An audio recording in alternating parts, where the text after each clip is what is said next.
1 Kings 3, New Living Translation. Solomon made an alliance with Pharaoh, the king of Egypt, and married one of his daughters. He brought her to live in the city of David until he could finish building his palace and the temple of the Lord and the wall around the city. At that time, the people of Israel sacrificed their offerings at local places of worship, for a temple honoring the name of the Lord had not yet been built.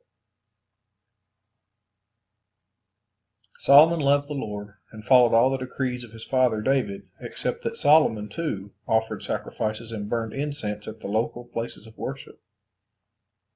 The most important of these places of worship was at Gibeon, so the king went there and sacrificed 1,000 burnt offerings. That night the Lord appeared to Solomon in a dream, and God said, "What do you want? Ask, and I will give it to you."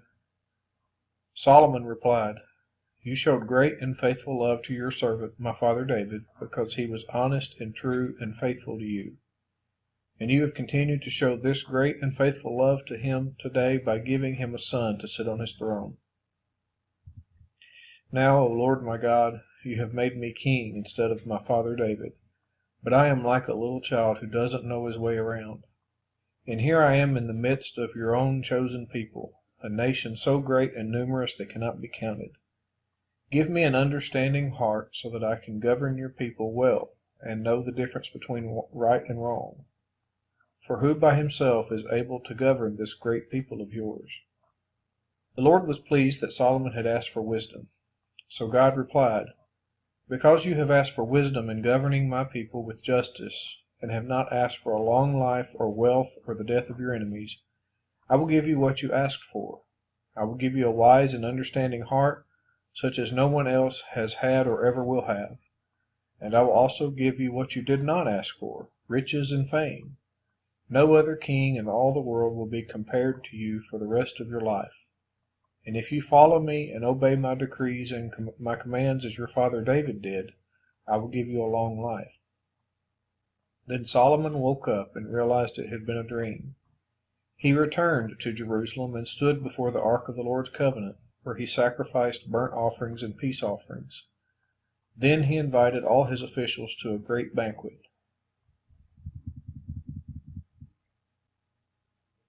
Sometime later 2 prostitutes came to the king to have an argument settled.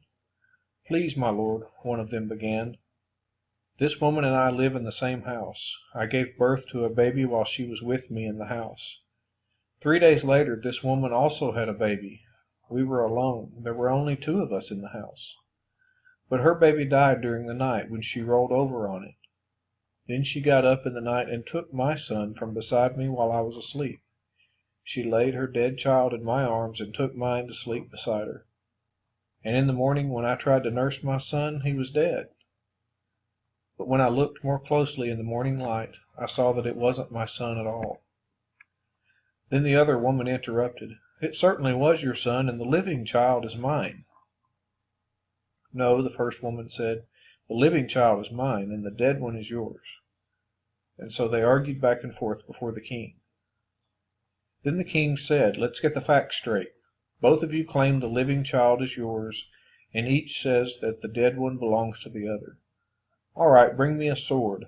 So a sword was brought to the king. Then he said, "Cut the living child in 2, and give half to one woman and half to the other."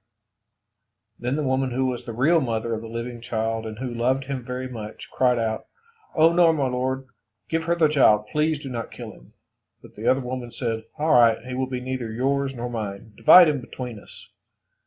Then the king said, "Do not kill the child, but give him to the woman who wants him to live, for she is his mother."